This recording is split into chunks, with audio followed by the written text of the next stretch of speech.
All right, let's go ahead and get started. Thank you all for joining us today. Welcome to our amazing summer directed drawing.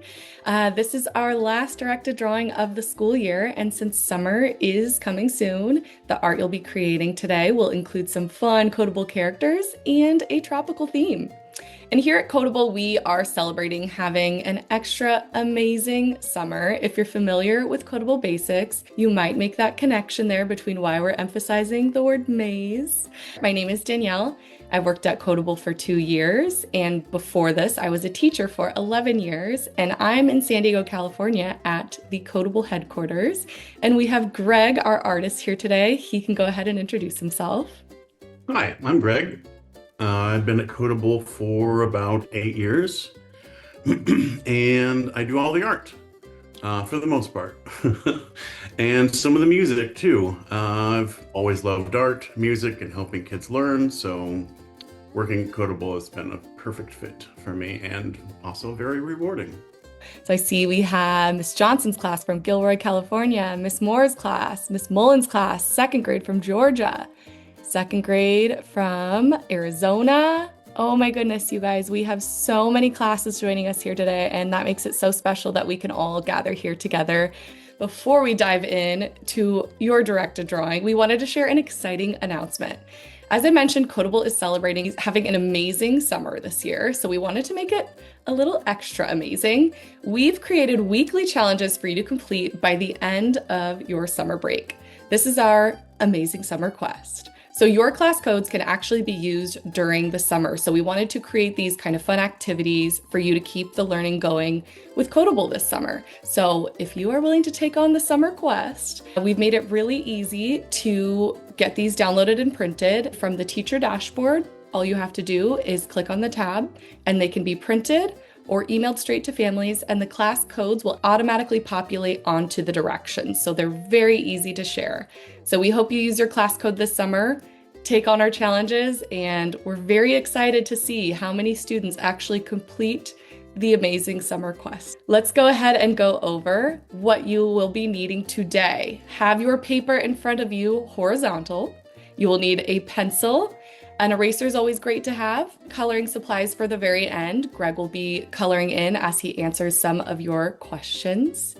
And your class code, because we are going to be incorporating your class code into this final drawing you see here with the crab, into your message in a bottle. So teachers, if you wouldn't mind writing your class code on the board to have them ready to add that in when it's time. And as Greg shared, he's been at Kodable for I think over 8 years, and he creates all the characters, the floofs, the fuzzes, the different items you see, the music, even the fonts. And if you've tried Kodable typing, all of those new characters that you'll see in this directed drawing today. So he is such a talented, wonderful artist, and it's just really special that you guys kind of get to learn some cool drawing techniques from him today. So I will go ahead and pass it along to Greg. Yes, hello. Let me share my screen. Let's get started. We've got some fun things to draw today, and I always try to incorporate a real drawing lesson into every single one of these sessions. So let's go. Today's teaching moment in art will be just a quick trick in form and perspective. That sounds very complicated, but it's really not. It's basically what I'll be showing you is a cool artist trick that helps drawings, paintings, and even photos look more real and dynamic and make them read better. So let me explain. We've got our final. This is what we'll be drawing today. But if you strip everything down and you take away the form and perspective, basically we have something that looks like this. Now I'm going to toggle back and forth and you can see the difference between this. So we've got our scroll in a bottle, we've got our cup, and the crab. But in this scene, you can not really tell if the crab is sort of behind the cup, in the cup, if it is a cup, if there's actually a message in the bottle, or maybe it's a brick. We don't know. But when we go to this perspective, and give it a little bit more. Even the way the water moves around a shark fin can be shown as form. My old instructor used to say, wrap it around, and that basically means if you have your arm, you want to wrap the cuff around. That's the way you want to draw. In a previous session, I talked about go shapes. And so that is basically just plotting out where you're going to be putting things and kind of getting your hand ready before you make these shapes. So let's start off with our coconut crab. And we want to draw the sides first, then the crab arm, and then we're going to keep going from there. So let's do go shape. I think we want to right about here. I don't want it too far down, because it might run into this message in the bottle that's going over here. So let's start. We're going to do the edges of the cup first, and we're just going to put a line. These are kind of just starting off with two. I don't know if you guys know what parentheses are, but when typing, you're going to find out. So let's do one there. We're going to do another one here. Right? Now we're going to ground this. It's sitting in sand, so we want to do sort of a nice kind of sandy texture that it's sitting on. And that'll do just fine. Next up, we want to do the crab arm. Normally you'd think we want to do this rim, but there's a crab arm that comes over the rim. So let's do that next. It kind of echoes this line here. So we're going to do that one. We're going to go a little higher up. So we've got this rim here. And then we're going to do the other side of the arm. I think of it as an oval with like a pie slice cut out of it. And that's basically it. Cool. All right. Now that that's done, we can start working on this rim. And this is when we're going to think about the form and perspective. Now, if this cup, I think I can use this one here. If I draw it from here, you don't really see what's inside, or that there is an inside, but if I turn it like this, then you do get to see that. So we're going to be doing that. And this is just a very thin oval. So we're going to start here, and we're going to go up, do the same thing here. Now we're going to basically duplicate this line but stop short on both left and right. So let's do that as well. Boop. Nice. And oh, it doesn't want to play nice. There we go. Good enough. Now let's connect that. Great. Now we need to think about our crab. Our crab is leaning sort of to the left, so we want to do sort of a gumdrop shape. We also have the eyes that are sort of like a Mickey Mouse hat on top. So let's do this line first. And since the back arm is behind, we don't have to worry about that like we did the front arm. And every time I've drawn this, it's been different. And I think I like that. So I'm not going to judge myself too much. So that is the first eye. And there's the second one. Well, it's the eye holder. Let's zoom in a little bit. All right, now let's get these eyes in here. You're just going to draw a circle very close to those Mickey Mouse ears you made. Right. And then you can have this crab looking any direction you want, but I'm going to have our crab looking directly at us. He's excited that you guys are all here. All right. Not too shabby. Let's get the mouth going. The mouth is very simple. Okay, I want it bigger than that. And that doesn't matter because we're just going to fill it in with black. Yeah, I actually bought a secondary hat, but I don't think it shows up. Oh no! I Zoom know. crops it out. But you've got the Kodable bucket hat, which is perfect for a theme like Right. this. I figured. I'm gonna make some fixes here. Oop. Okay. And zoom back out. Perfect. Okay, let's get the other crab arm in there. So we're gonna start right about here. And we're gonna draw the other arm. Just like that. And then you remember what we did here? We've got this oval with the pie wedge cut out of it. So we're going to do that. Doesn't matter if it's nice and big because it is a cartoon and we're not drawing real life. All right.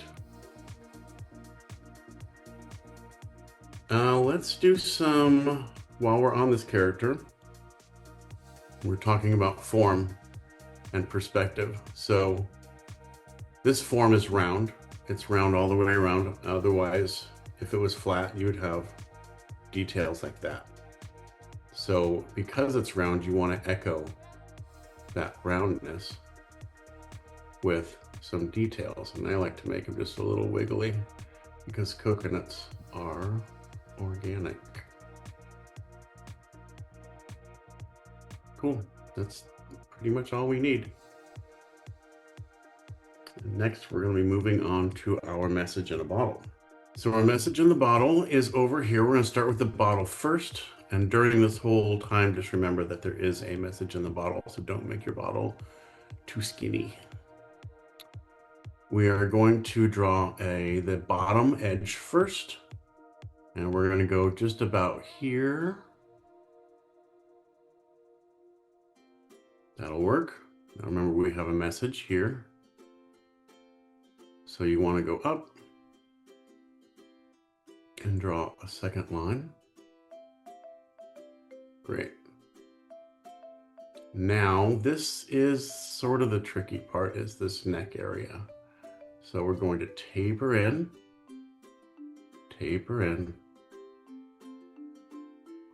and now it's just a series of curves. And I'll show you. Let's start with the back edge. Just that curve.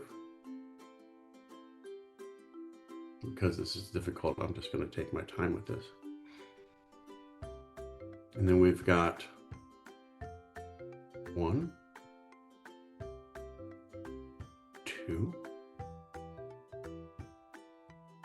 3, 4. That doesn't look like a lot now, but watch how we connect these. You ready? Bing bong. Boop.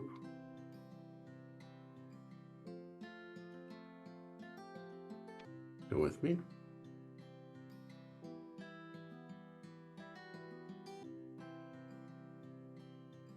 Just like that.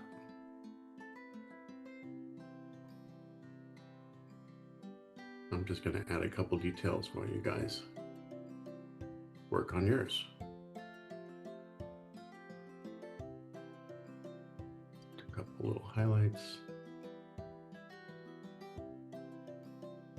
And some sand because it's sitting in sand.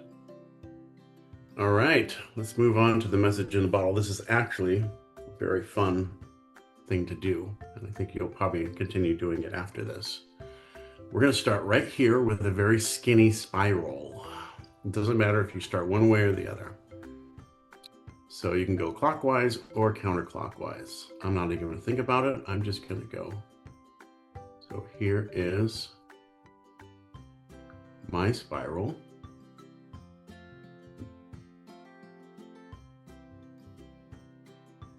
Right?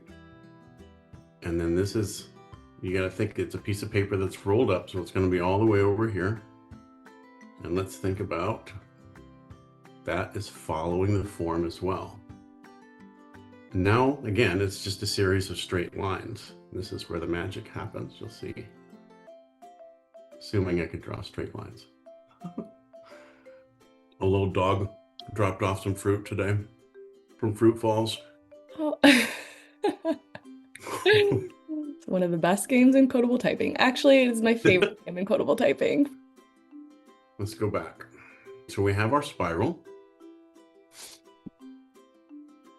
And then what we want to do is take these lines and go all the way over. So let's start with this one.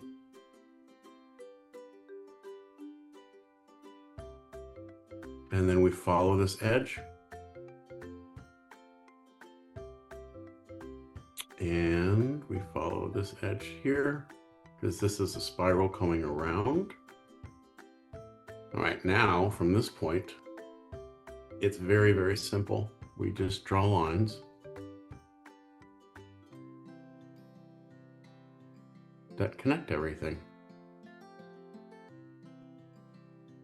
And you see here, I'm gonna zoom in. You just connect all these lines. And there you have your scroll. So let's add in your class code now.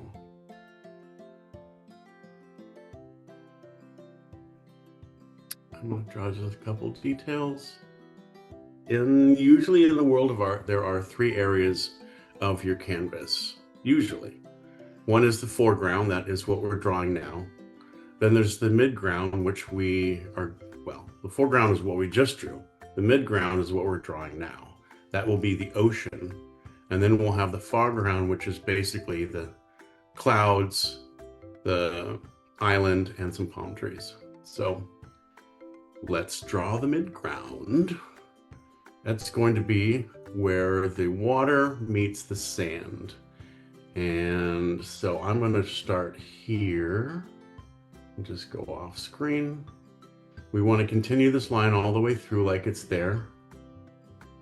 And then put your pen back down, or pencil, or crayon, or marker, whatever you're using. Hopefully you're not drawing with an eraser. Although you can do that too. All right, that's pretty good. I'm going to draw some ripples here just to show that it's water. Again, we're following the form of this line. Let's do one going off screen. Cool, that works. Oh, you know what we forgot? We forgot the umbrella on the crab. So let's move on to that.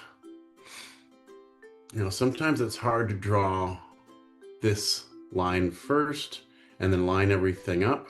So what I like to do when I'm always drawing umbrellas is actually just draw the shape first, the easy shape, the one that's going to be recognized. Again, we're going to be following form. This is all about form, this whole session. So let's do that.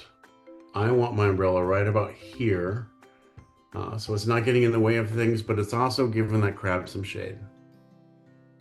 So let's draw another ellipse, right? And then we've got the stick that basically goes into it. Let's make that dark, just to make it a little bit more substantial. And then we have to draw the top. Doesn't really look like a lot now, but with just a few more lines, it will come together. Mostly just like that. Now, if you want, you could put flowers or wherever. I'm going to be putting these lines, which also follow the form of the umbrella shade. That's all you need. That's done. Next up, we are going to be drawing the horizon line, which is basically where the sky meets the sea. Now, put your pencils down for just a second because I want to show you something about tangents. A tangent is when things sort of all touch each other in a way that doesn't look that great. So let me show you. If I were to put the ocean or the horizon line here, it looks pretty bad. because it's touching all these areas, right?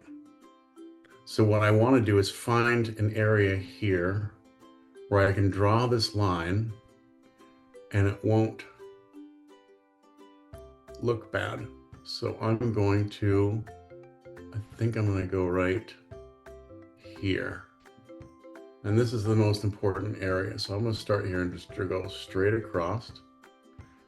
Depending on your drawing is going to be a lot different than mine and probably the one that's sitting next to you. So you'll have to make that decision yourself. And sometimes people actually put tangents in on purpose. Depends on how you want your drawing to look. Okay, so now we just need to come all the way across. Drawing straight lines is never easy, so give yourself a break and give yourself time. So we're still working on the mid-ground here. And once you have that line in, we're going to be working on our shark fin that I like to think is just a floof wearing scuba underneath the water with a shark fin strapped to his hat. So let's start in on that. Again, we don't want to have our shark fin doing this because it looks weird, right? Because that's causing a tangent up there. So we want to do it smaller than that. This guy is probably a little close to shore, but that doesn't matter. Again, it is a cartoon. So we've got that. And now we do another one of these really tight ellipses because shark fins are not, and I'm going to leave the back open because it's in motion. But yeah, shark fins are not made of paper. Otherwise they would be a flat line, right? So I'm just going to do a little bubble trail like it's moving. We're doing pretty good. Give you guys a couple seconds. I'm going to do some more details here just because I love details.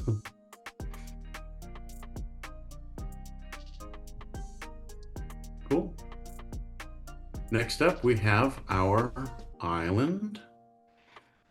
The island is easy, but the trees, the palm trees, might be a little tricky. So we're going to do our island first. It's just a very low lump in the water in the foreground. So we want to add some palm trees. I'm going to zoom in so that you can see what I'm doing better. We're going to draw one palm tree here. Two lines, two parallel curved lines. Now let's do another one here. Again, two parallel curved lines. And the palm fronds are pretty simple too. They just look like cat nails or boomerangs. You can also draw them any way you want. So that's usually what I do. It's kind of like a crooked banana.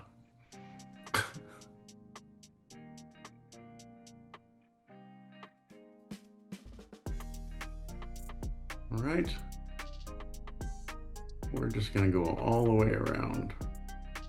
I'm going to take my time with this because this is not an easy spot, and you guys have to look what I'm doing and then look at your page and then look back. So I understand.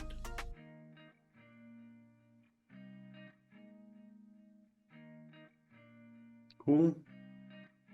Let's just do one more. And basically you want to do the same thing on the next guy. You can add details if you want or whatever. So let's do that on the next one. Usually they're smaller near the bottom and then they get much larger around the top. It's also how I draw the little crab legs, by the way. Not the pictures, but the crab legs.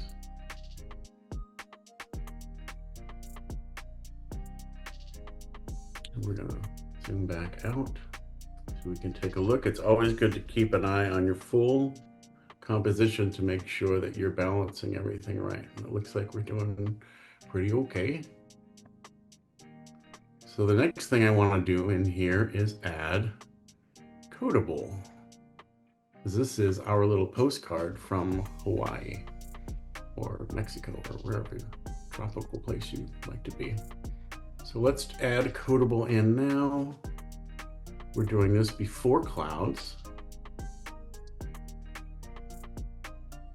Kodable. And then I'm just going to make this guy into a happy sun so we can color him later. And then the next thing we want to do is add a couple clouds. And if you've ever done one of these drawings with me before, you know how I draw clouds. It's almost the exact same way every single time because it's easy and they read very well. And with that, we're basically done. And you can add whatever more details you want, but it's basically time to do some coloring. All right, we'll give you guys a second. You can kind of look at Greg's artwork, look at yours, see if there's any extra details he added that maybe you want to add. And now would be a great time to make sure you've got either crayons or colored pencils or markers, whatever you would like to use to add some color to your art. And Greg will be coloring along with you so you can kind of see what colors he's using and all that good stuff. And at this time, while you're grabbing your supplies and getting ready, if you want to start asking your students if they have questions for Greg, use the chat, share some questions, and I will let Greg know the questions as he is drawing.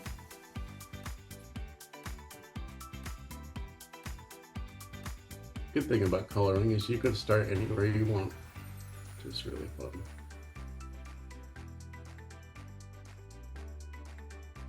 All right, we have a lot of questions flooding in, so I'll do my best to ask all of them. Our first question is, how long have you been drawing for, Greg? Ooh, that's an age reveal right there. I've been drawing since I was 5, I believe, is what the old fam told me. I started with my grandfather because he likes drawing, and so every time we were around each other, that's what we did. We just drew and made stuff, and it was wonderful. So it's gonna be good 45 years. I've been drawing. What is it like working at Kodable? Kodable's great. Our team, if you've ever watched a superhero movie like Avengers or something like that, you know that everyone works together, but they all have these superpowers. And that's basically kind of what it's like working at Kodable, is that everybody there is just really, really amazing at what they do. And they blow my mind with what they do. I can't program. I can't do the marketing stuff. I can't sell, things. It's really nice to just be part of this team that does so well and is just generally wants to do better with the world and make kids learn and yeah.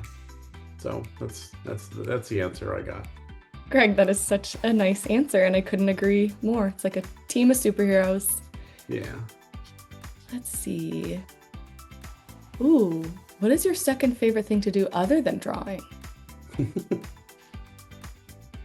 Second favorite thing, it's gonna have to be music. I've got hand drums, a keyboard, a full drum set, a bass guitar, a piano downstairs, another organ. I have so many, and I'm still buying more instruments. So it would just be playing music. Music is it's playing music with other people. It crosses the language barrier, right? So you don't need to know English, you don't need to know Spanish, but someone that speaks only English and somebody that only speaks Spanish can both play music together without knowing how to talk to each other because they're talking through the instruments. That's awesome. All right, let's see our next question. What is your favorite thing to draw? Um, it might be Kevin, the Kevin Floof. It's probably a tie between Kevin Floof and Spider-Man, with a close Batman on the back. If you guys could see my sketchbook, so there's like a horse in a field, and then there's like Spider-Man in the background. So he just makes his way into everything. Um, so yeah. We have a couple questions in here where people are kind of wondering what you had to do to be so successful. Did you go to college for art? Did you take certain classes? What kind of allowed you to get so good at drawing and art? Number one was the passion to do it. You have to want to do it. You have to think, I'm gonna, like, when you wake up, like, ooh, I want to draw. Or when you see somebody funny on the bus, like, oh, like they've got um, like like a fur coat that like makes them into a character, and I want to draw that character. That's the same thing with music. Like you hear something like a bird chirp outside, and you're like, oh, that could be like a cool melody, and then you pick that up and start. So first, I think, is the passion, but then definitely education. Had I not gotten an education in art, I would not be doing this right now. So go to school, learn, listen to your teachers, be creative. What do they say? They give you one mouth and two ears, so you have to listen more than you talk. Oh, that is very clever. As Greg colors in his coconut, I will look through our questions and see what our next one is. Oh, Greg, are you able to draw things that look super realistic? Yeah, yeah. Like, so if you wanted to do like, a face, this is not going to be realistic in 2 seconds, but yes, it's all learning. Wow, that was quick, Greg. Impressive. I'm so glad everybody got to see this live. Very cool. Yeah, so wow. It doesn't always have to be realistic, but yes. It's like superhero realistic, right? That was really impressive. But there are a lot of students out there as impressed as I am right now. This is a very dark coconut. I don't like my brush, but it's fun. Do you have a favorite Kodable character to draw? Did you say Kevin? I think you may have said Kevin. I love drawing Kevin. Let me think about my favorite character, though. Yep, it's Kevin. If you don't know, Kevin is the Floof and Kodable creator. He is our science Floof. Do you have a favorite game to play in Kodable? Kodable? Yes, I do. I love... there's so many. One, making mazes. The Maze Maker is super fun. If you really get into it, you can like make a maze that's really challenging, give it to your friend to play, or see if your parents can solve it. That's really fun. In Creator, we've got our engineering course. I think I've mentioned this before, but I love the physics where you can just do a whole chain reaction and have these inclined planes and set up your platforms, and then you hit go and the ball drops and you get to see if everything works together. And it's kind of like a Angry Birds moment, but it's you actually get to learn some stuff. So Greg, a student says that you are a wonderful artist. That is so kind. Oh, thank you.